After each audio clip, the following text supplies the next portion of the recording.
start recording. So I'd like to welcome Stina and Guillermo.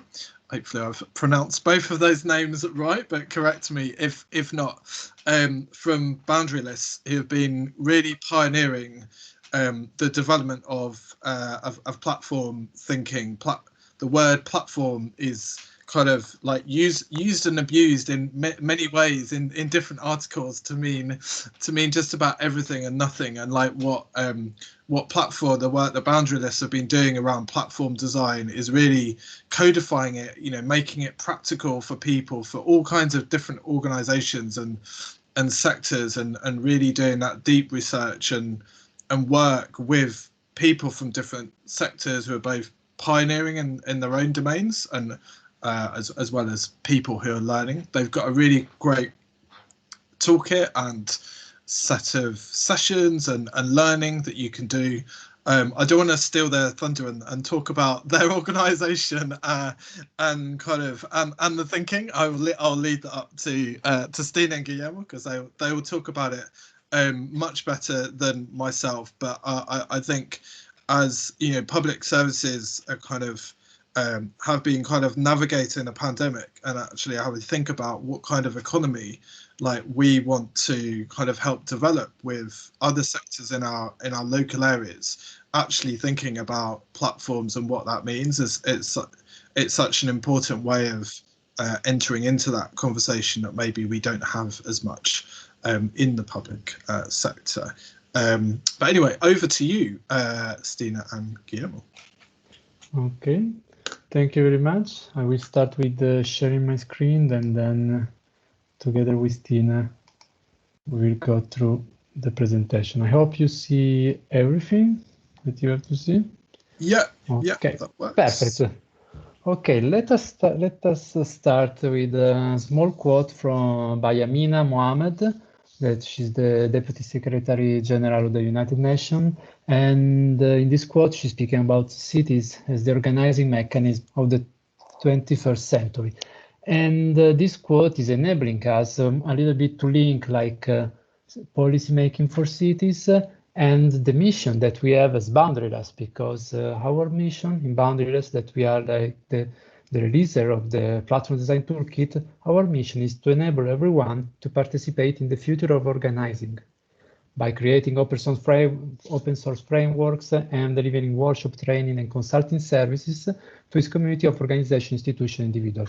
So, by the quote of Amina Mohammed, we are trying to say that if on one side cities are the organizing mechanism of the 21st century, on our side, our mission, and this is why we are happy to be here, is to enable everyone to participate in the future of organizing. I'm super happy to be here with Stina. Let us introduce a little bit. So from my side, I'm Guillermo Polloni. I'm a contributor and designer in Boundaryless since 4 years. Plus, I also have my gym, let's say, since I co-founded School Raising. There is a crowdfunding platform for school projects based in Italy, and Mitosis Co-working, that is a co-working and living space in Berlin, where I'm calling you now from. On the other side of the mic, there is Stina. Hello, everyone. Yeah. Likewise, I'm happy to be here, and thank you for the invitation, Noel. I'm Stina. I'm also working with Boundaryless, where I contribute to different research projects and different activities and trainings and workshops that we run on the one hand, and on my other hat, I'm a lead expert for an URBACT city network working on sustainable development goals for cities. So really looking also forward to going into this crossover between city urban development and platform design, which is something that we discuss a lot with Gulli, which is the internal name that I use. So yeah, I will leave back to Guillermo to continue the presentation. Yep, thank you very much. So with the Platform Design Toolkit, that together as Boundaryless and Simone Cicero at the beginning, We develop basically a set of frameworks and canvases in order to design strategy to platformize this ecosystem, following the different steps of what it means, like starting from the exploration to the design of the strategy to the validation and prototyping toward the growth hacking. And we did it together with the 60 clients. We had like more than 70K of downloads of our toolkit, and more than 1,000 people who attended to our training, to our trainings. And during this work, we found out how there are like some common patterns between platform principles and the way how organization can be resilient or even better, anti-fragile to the changing of the future. This is why, together with Ayer, there is like a multinational from China that is experimenting, is using like an innovative framework of organizing. We develop also another toolkit that is called EO toolkit. That is more about the design of the organization. But we're almost forgetting that we are also a community. So this means that whoever attended to our masterclass bootcamp and also our clients are part of a community that is interacting, is exchanging thoughts, new tools, and new application of the platform design thinking in different fields. But let me go explain, let me go to the platform topic. So when we speak about platform, we speak about both digital and physical platform. Here on, we are going to show some of the example of more digital platform that are enabling us to changing the way we shop, like Etsy, Wallapop, etc., etc. But also the platform that are enabling us to change the way we travel and move around. Platforms are also enabling us to change in the way we work, if we think about Upwork, TaskRabbit, and going on, or even changing the way we do business and think about Shopify or Salesforce.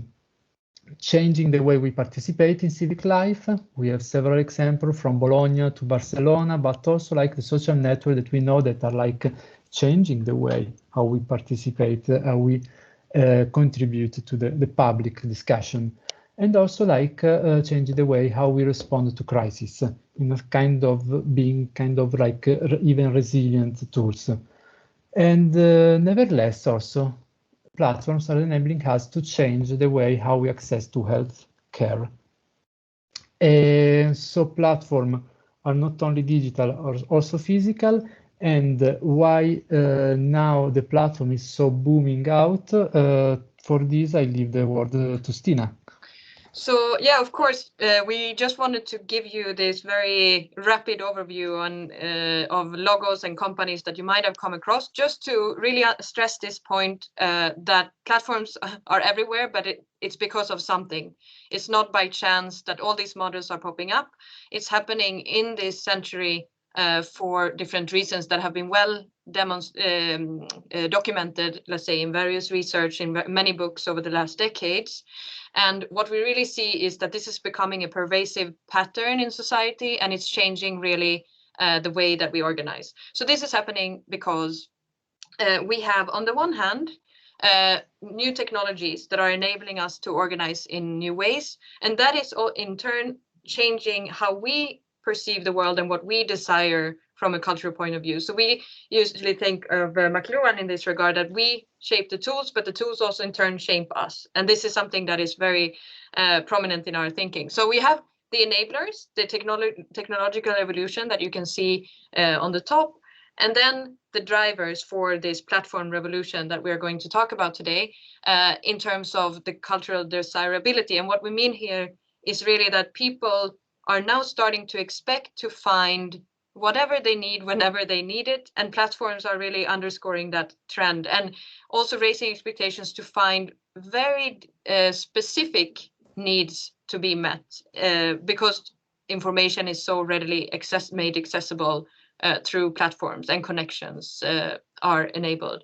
So we're moving from this industrial model where we used to have, if we now talk about still the business space for a moment, mass labor working in factories and providing products and commodities to a mass market. And we know that that models and has a lot of flaws, and that we are now moving into another paradigm with, of course, has its own limitations and problems. But what we want to stress here is that in this networked world and in this platform world, since the focus of today is platform, but they are such closely related concepts, is that platforms allow the potential of people to meet the special expectations of those people.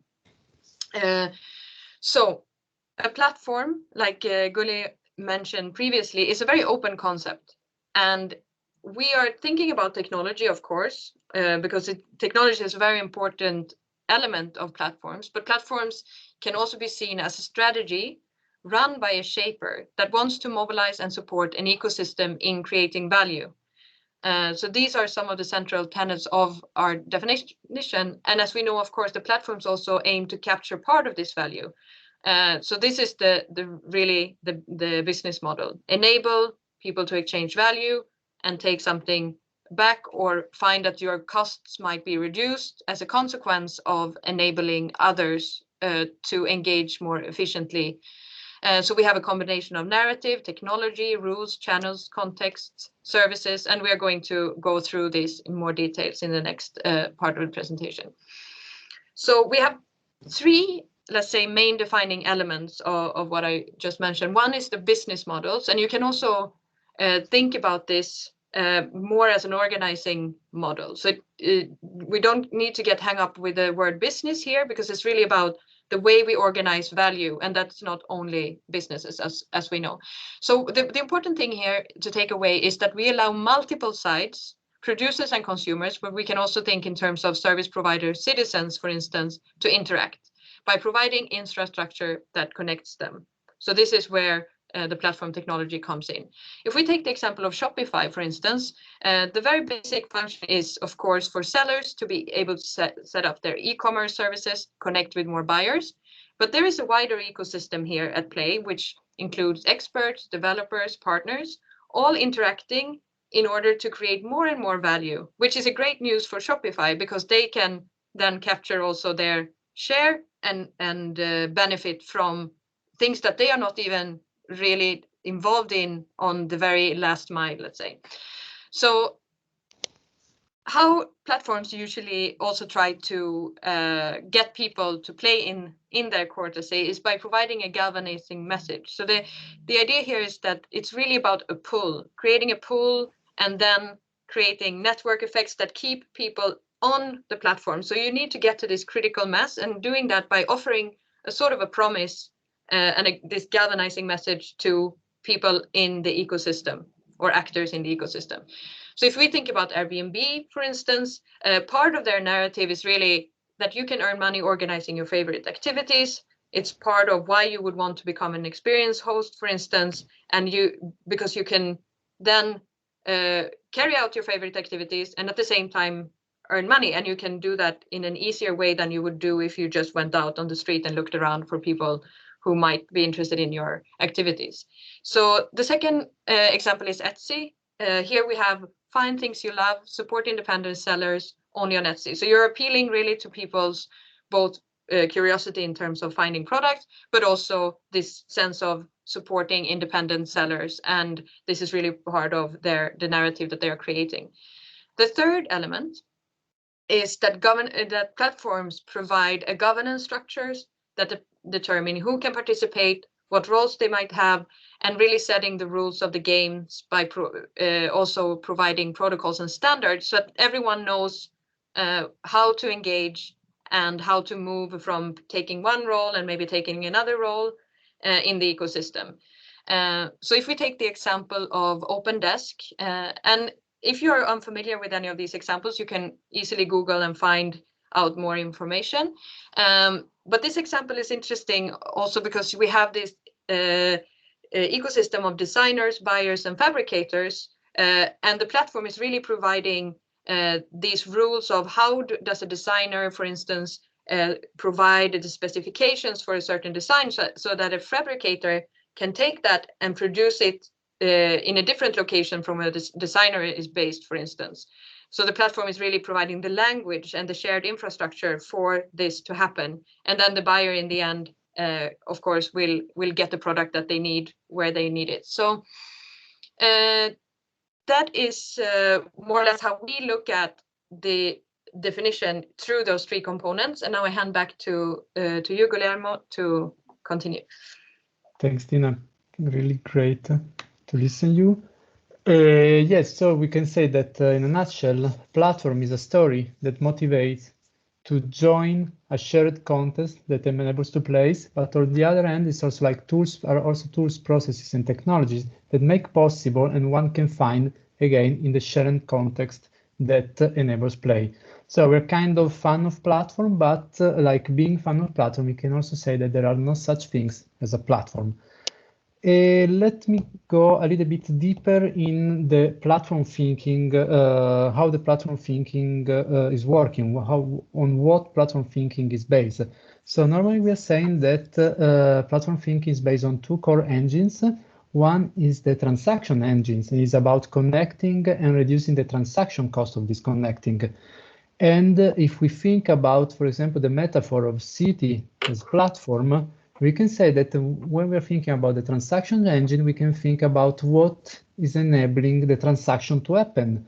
For example, bridges, public spaces, public transportation, but even the light or other bridges and going on. So thinking about city, of course, on a physical point of view in this way. And then also we have also like the learning engine that is helping entities, so who is interacting in the platform, thriving in the complexity. So if we think about, again, we go back to our metaphor of the city, like these kind of services are, for example, services that are helping to having a maintenance of public goods or public commons, or services that are, for example, like training, for example, in the sailing one, like training people in order to enable them to do something.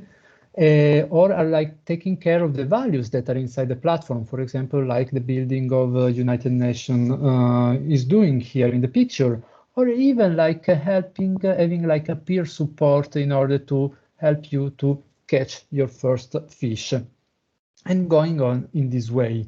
So transaction engine, learning engine, and what the platform shaper, and this is starting like the moment of provocation for you, for our audience, that what a platform shaper that can be someone who want to capture value, thinking about the business wise from an ecosystem, but also someone who want to enable an ecosystem to interact in a better way and improving the value of the transaction. So as a platform shaper, you have to build channels and context in order to make the transaction engine work. And on the other side, to design and develop like support and enabling services in order to let the learning engine to work properly. So what is interesting for policymakers out of this platform in a nut that we explain in 10 minutes, that normally is taking us more than half an hour. So forgive us if we are going quite quick and not going so deep. But what is interesting here, we are bringing like 4 points that we are taking out for what are the platform design principles that we publicate, I think at least 3 years ago. And the provocation is about how can we shift the approach in designing policy. So on one side, we refer to the platform design principle number 1, that is saying that you have to recognize the potential that grows at the edge. And this means that in our cities, in our ecosystem, people are like small entities. People are have the potential to impact their own life and create the solutions to the needs that they have. So we should stop, and many of us, I think, are already doing, but we should stop to think about citizens, people as consumer of our services, our knowledge, our culture, of the culture that we want to and also our values, and start to think them about prosumers, because they have the potential, the skills, and also the technology to create the solution to the needs that they have. And this is also resonating. We quote here Donella Meadows because it's resonating with this quote from her that is inviting us to listen and keep listening. First of all, so first of all, we have to listen and keep listening to our system in order to discover how to discover what this system is telling us and what are its properties and its values, and how we can work in order to co-create, to change the society, to co-create something together with our values. How can we work together in this way? Otherwise, alone, we are not going to do it. So citizens prosumers, one good example is an example that I think most of you knows, because it's based in London. It's participatory city where citizens are, participatory cities behaving with citizens, thinking at them as prosumers, since they are like trying to take out the skills and capacity and giving them services that enabling them to create, to take care of the space, and also to create projects and economies out of it, businesses out of it. Another example is what is happening in Bologna. We are in Italy here, and in the 3 years of 2017, so into 2017, 2018, and 2019, there have been like several labs in the neighborhoods that the main focus was to listen what citizens need, and also the idea that they have, in order to make them join or collaborate with formal and informal organization and support this formal and informal organization to access to public fund, and both locally then European one, and to develop their project. Here we have, for example, a map of the project partially funded, who partly get funded by the administration, partly don't, but that have been mapped during these laboratories. So, yes.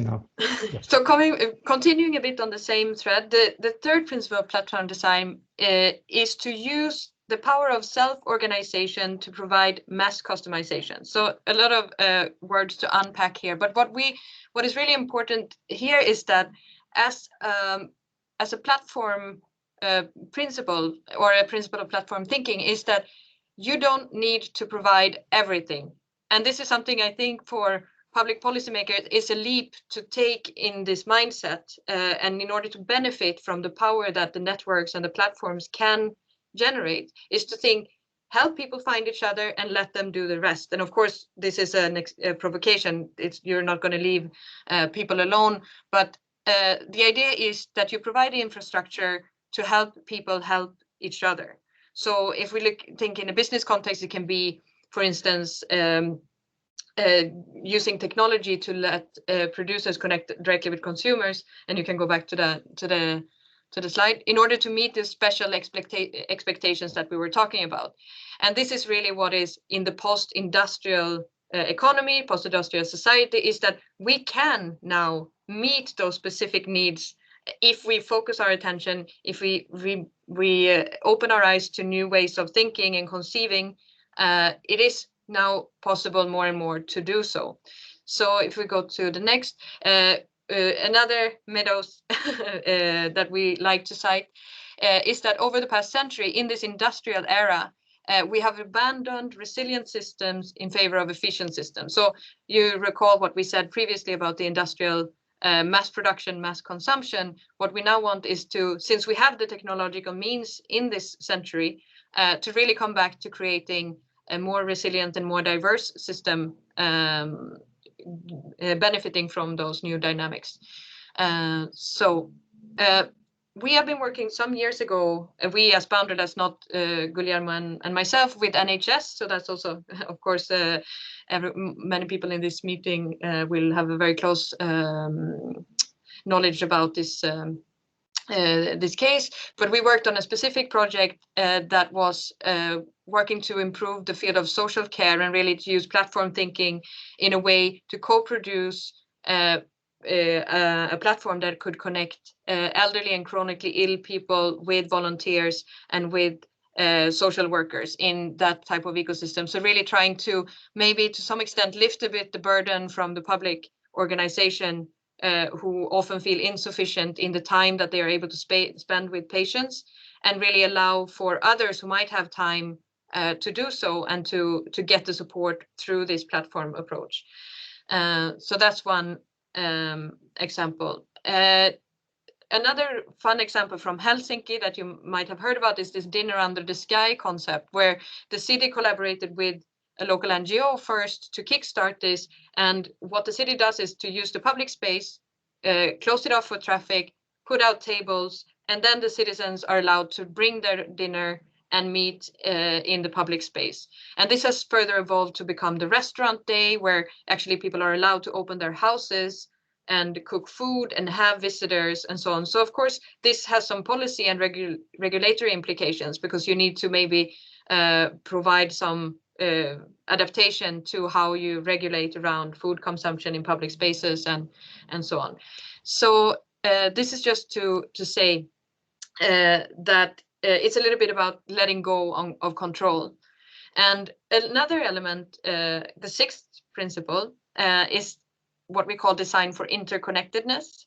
And by this we really mean that we are leaving behind that idea of only focusing on human-centered design or focusing on a specific persona, specific person, but really looking at the relationship between the people. So we are trying to maximize the diversity and the ability of people to find the right match in the ecosystem, depending on what they're looking to do. And this is, again, related to the transaction engine that we mentioned before, because that since more and more interactions take place in the ecosystem, it becomes easier and easier to find your way and to get this value going.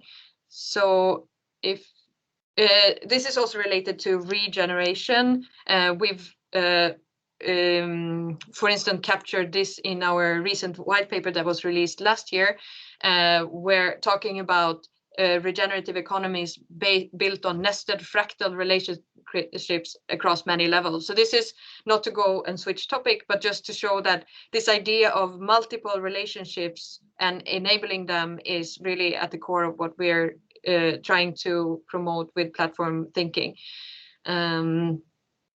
Enzo Massini, who is also a dear, let's say, thinker that we have owe a lot to in our toolkit, also says this, that bridging social capital creates healthy communities that are defined by the quantity and quality of conversations active within them. So I think this is not new to many of you. We really like this idea of connecting also platform thinking to social capital as well. And another final quote on this part is from Lisa Gansky, who is a very renowned peer-to-peer advocate and entrepreneur who has done a lot in the P2P space. And she also mentioned this, why are we concerned about having diversity? And essentially it's because diversity can help us to learn. Because if we stay in our own bubbles, as we know, we are not getting very far in our learning curve. So by connecting to the next level and the next level, we're going to really be able to question our assumptions and really learn more. So this is the example that we were talking about previously, connecting carers, service providers, and volunteers. So I'm not going to spend more time on that right now, but leaving back to I thought it was you can skip to the next slide. I think we can, this is the final long quote, and you will see this one if you want to check out this full conversation. Sorry, you can also check our podcast. But Indy Johar basically said that what we already mentioned, since we have this technological revolution, let's say, we have more and more technologies that enable us to connect. The cost of bureaucracy is basically reduced to zero. And still, in many times, we are acting as if we need to keep all our bureaucracy in place, whereas we will actually be able to connect much more easily and to see the world, as he says, in a small world scenario. So, not yet. I think I will hand over for you for this one, Guglielmo. Yeah, perfect. So speaking also about bureaucracy and reducing bureaucracy, like a way that you can work like in creating channel and context is, for example, like creating open data. So think about, for example, like this is like an example from by Smart Dublin, how they release like data sets in order to enable citizens and project promoters to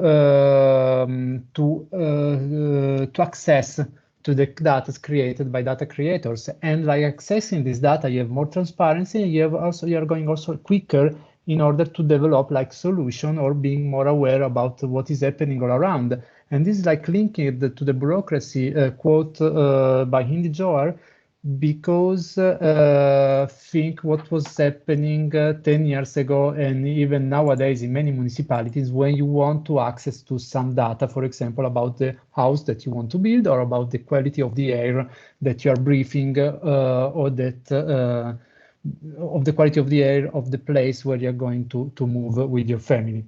So the last and really quick platform principle is the number 4, and is about enabling continuous learning in the USCA. USCA, maybe you know, it means like it means volatility, uncertainty, complexity, ambiguity. It's like what is characterizing our era nowadays. And it's great if on one side with the transaction engine, we lower the cost of the transaction, so we enable more people to interact. But on the other side, we have to take care of the quality of the transactions that are happening in our platform, in our ecosystem, once we create this build. Otherwise, we are going through, like, for example, what is happening nowadays on Facebook, where a lot of people can easily interact, but the quality of these transactions are going down, down, down, because there has never been services that were helping people to orientating, to understand, to orientating, to catching, to manage many information, even finding new opportunities into the platform of Facebook. This was happening at the beginning of Facebook, but nowadays it's more and more difficult, and because I was not taking care of this. So how to do it is like to give services that are enabling, for example, if we go to a garden metaphor, that are enabling citizens, for example, to join and start gardening, to learn about permaculture, just to get better by learning about permaculture, for example, or show the others how to do, or starting from cultivating one zucchini to move it to the salad or other kind of stuff. And also like to catch new opportunities, bringing, for example, like a service supporting local school, for example, to and teaching pupils from local school about permaculture. So this is more or less why we have to create services that are supporting the people that are interacting, the communities that are interacting in our ecosystem, to get better and catching new opportunities. I had the chance to work with Pierluigi Sacco, who was one of the writers of the New European Agenda for Europe. And the thing that I find interesting in this agenda is that, for example, they see like culture and supporting and like enhancing services or access to the culture, or co-creating the culture, so enhances access to cultural activities. They see culture as one of these services that can support to enhance, to improve the quality of the conversation that are going to have in our ecosystem. So this is like one option, but there are many other options how we can create activities that are enabling our ecosystem, the people in our ecosystem, to raise their the quality of the conversation. Also, as Manzini said, the quality conversation is also given by the diversity, as Tina was pointing out. So what's next? Maybe these are two questions that can open a conversation when we are moving to the breakout rooms. So it's like one question is how can we enable local actors to mobilize and nurture their ecosystems? And how can we be platform of platforms when we are playing the role of policymakers? So as you can see, these two questions are quite well connected. Before to move to the breakout rooms, so let us now tell you that we are running, as we told, several trainings.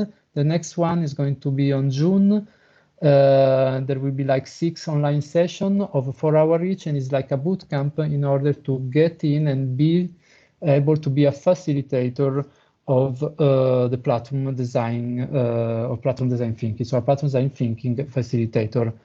And if you visit our website, you can also like have a look about the other, let's say, services that are more like the other opportunity to collaborate together that we can have.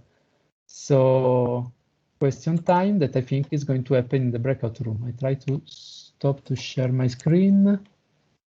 Great, thanks for that, Guillermo and Stina. That was such a great and comprehensive like whistle-stop tour. And it was really great that you brought in those examples from a community garden to the NHS via all kinds of different platforms to really root like this platform thinking in like our everyday life, but also our everyday life as people that work in public services. What we're gonna do now, as I kind of get the kind of breakout groups going, is look at those 2 questions about how we enable local actors to mobilize and nurture their ecosystems, and how we can be a kind of a platform of platforms. So how we can use this platform thinking in public services. So I'm going to set the groups up now, but I'd like to kind of thank Stina and Guillermo like once again for sharing their insights, and I'm about to start the rooms. I'll put those questions in the breakout groups as well, so that you can kind of remember them, and do share kind of like within those breakout groups like your own experiences. I can see we've got people from different kinds of organizations and sectors as well. So here we go. So they should be opening now, hopefully. Yeah, I can see. I think so. People should be leaving to join the breakout groups.